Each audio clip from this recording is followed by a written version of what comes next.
السلام علیکم ورحمۃ اللہ وبرکاتہ۔ الحمد للہ وکفا وسلام علی عبادہ الذین اصطفیٰ، اما بعد۔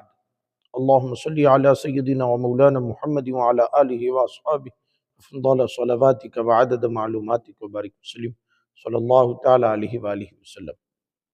ناظرین و سامعین محترم، آئیے وضو کے مستحبات کی طرف آتے ہیں۔ وضو کے مستحبات کے ذکر میں پچھلی نشست میں جو ہے صاحب نور الایضاح نے جیسے فرمایا کہ التیامن یعنی دائیں سے شروع کرنا، یعنی اعضاء وضو دھوتے وقت جو اعضاء دو ہیں جیسے ہاتھ ہیں اور پاؤں ہیں، ان کو دائیں سے دائیں کو مقدم کرنا، دائیں کو پہلے بائیں کو بعد میں۔ تو یہ جو چیز ہے یہ سنت اور مستحب کے درجے میں ہے۔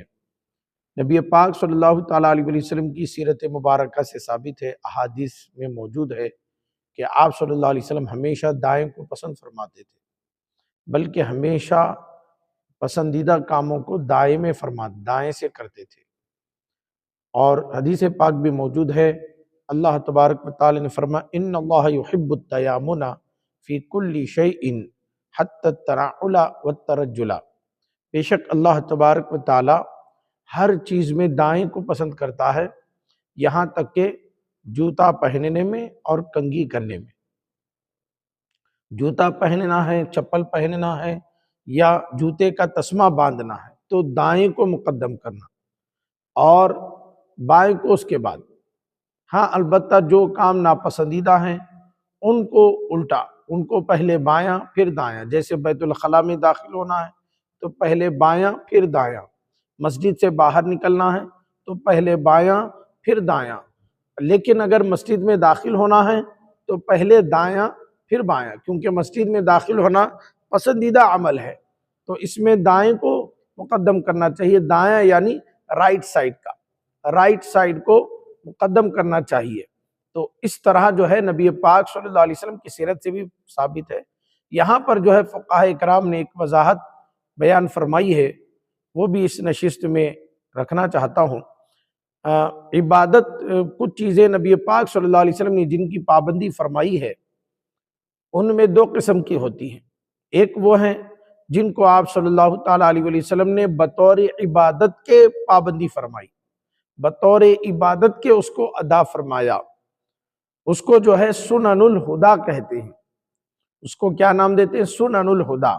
اور کچھ چیزیں وہ ہیں جن کو نبی پاک صلی اللہ علیہ وسلم نے عادت کے طور پر اپنایا، کہ حضور پاک صلی اللہ علیہ وسلم کی عادت کریمہ ایسی ہی تھی، تو وہ چیزیں جن کو حضور نے عادت کے طور پر ادا فرمایا ان کو سنن الزوائد کہتے ہیں، ان کو سنن الزوائد کہتے ہیں، یعنی حضور کی عادت ہی ایسی تھی۔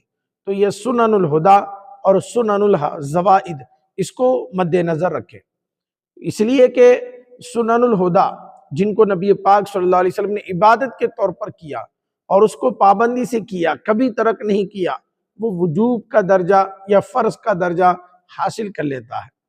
لیکن اگر کسی کو آپ صلی اللہ علیہ وسلم نے عادت کے طور پر کیا، سنن الزوائد میں سے ہے، تو اس کو مستحبات کے درجے میں رکھا جاتا ہے۔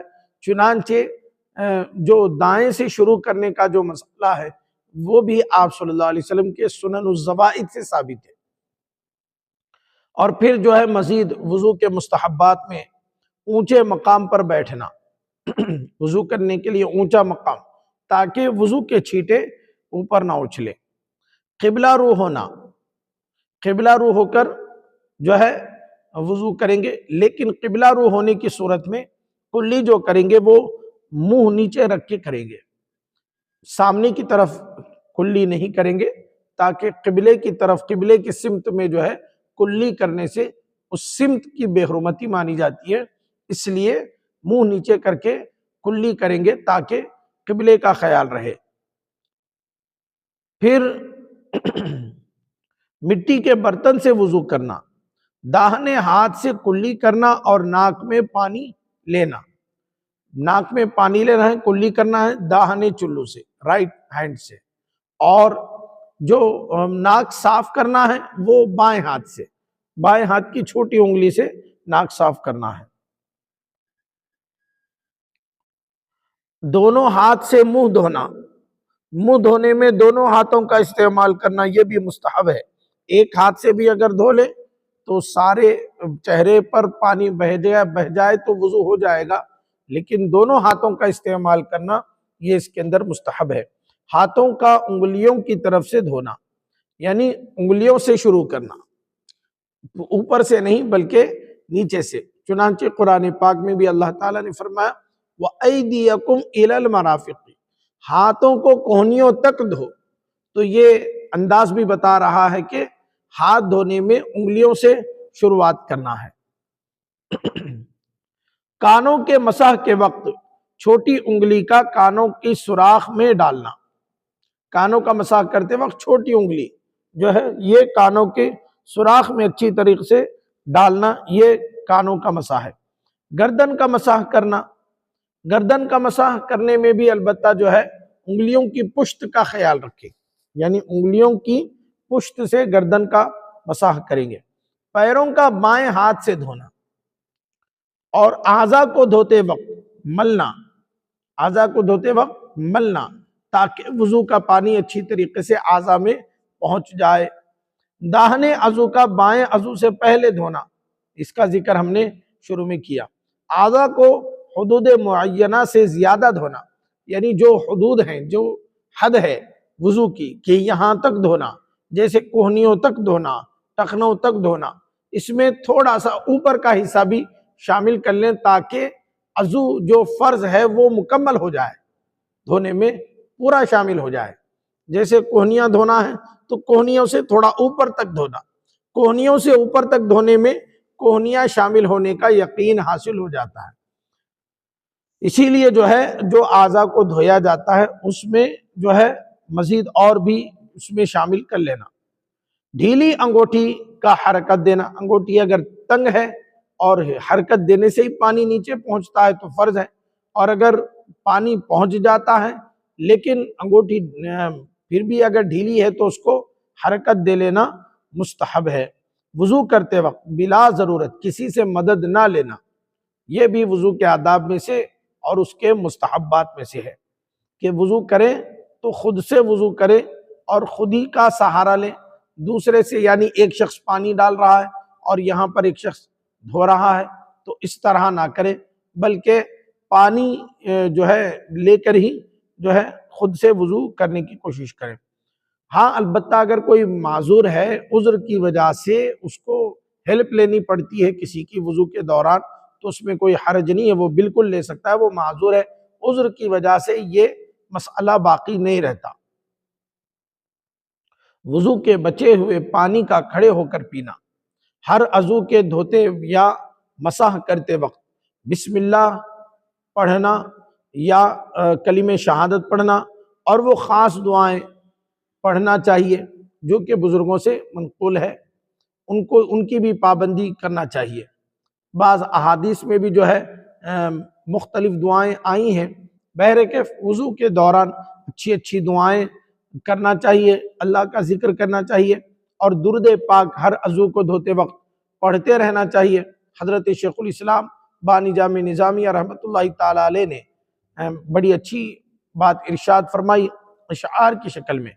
آپ نے فرمایا جو وضو کے وقت حضرت پڑھنا پڑھتا ہو صلات، دیکھیں صلات کا ایک معنی درود کے آتے ہیں، ایک معنی نماز کے آتے ہیں۔ اب ان دو معنی میں لفظ صلات کو حضرت شیخ الاسلام رحمۃ اللہ تعالی علیہ نے کیسے استعمال فرمایا، اور یہ اشعار ظاہر سی بات ہے کلام الملکی ملک الکلام، یعنی بادشاہ کا جو کلام ہوتا ہے، بادشاہ کی جو بات ہوتی ہے وہ باتوں کی بادشاہ ہوتی ہے، کلام کی بادشاہ ہوتی ہے۔ تو مطلب یہ ہے کہ حضرت شیخ الاسلام رحمۃ اللہ تعالی علیہ اور دیگر جو بزرگان دین، جو مجددین اور متبحر علماء ہوتے ہیں، وہ جب اشعار بولتے ہیں تو اس کے اندر ایک عقیدہ سکھاتے ہیں، ایک تعلیم سکھاتے ہیں۔ چنانچہ حضرت شیخ الاسلام رحمۃ اللہ تعالی علیہ فرماتے ہیں جو وضو کے وقت حضرت پڑھنا پڑتا ہو صلات، ہے طہارت اس کی ناقص، کیا کیا ہے اس میں نکات، ہے طہارت اس کی ناقص، اس میں ہے کیا کیا نکات، بے صلات احمدی، کامل نہ ہو ہرگز صلات، بے صلات احمدی کامل نہ ہو ہرگز صلات، التحیات اس کی ہو جاتی ہے بالکل واہیات، التحیات اس کی ہو جاتی ہے بالکل واہیات۔ یہ حضرت شیخ الاسلام رحمۃ اللہ تعالی علیہ نے عقیدہ دیا کہ آپ وضو کریں لیکن وضو میں درود پاک بھی پڑھتے رہیں، یہ درود پاک ناقص وضو کو کامل کر دیتا ہے۔ ظاہر سی بات ہے وضو کر رہے ہیں تو یہ ظاہر کا پاک ہو رہا ہے، لیکن درود پاک پڑھنے کی برکت سے باطن بھی انشاءاللہ تعالی پاک ہو جائے گا، تو یہ ظاہر کا بھی وضو ہوگا اور باطن کا بھی وضو ہوگا۔ حضرت شیخ الاسلام نے ایک جملہ ارشاد فرما دیا، اس میں ہے کیا کیا نکات، تم غور کرتے جاؤ، تم اس کو محسوس کرتے جاؤ، تم اس میں سوچتے جاؤ، تمہیں کیا برکتیں مل رہی ہیں، کیا رحمتیں مل رہی ہیں۔ ایک آت اگر گنا دیں تو بات محدود ہو جائے گی۔ جیسے کسی شاعر نے کہا، گر خاموش رہوں میں تو ہی سب کچھ ہے، جو کچھ کہا تو تیرا حسن ہو گیا محدود۔ تو شیخ الاسلام فرماتے ہیں اس میں ہے کیا کیا نکات۔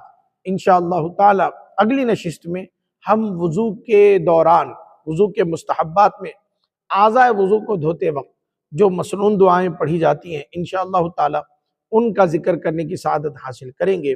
صلی اللہ تعالی علی خیر خلقی سیدنا محمد وعلی آلہ واصحابہ اجمعین والحمد للہ رب العالمین۔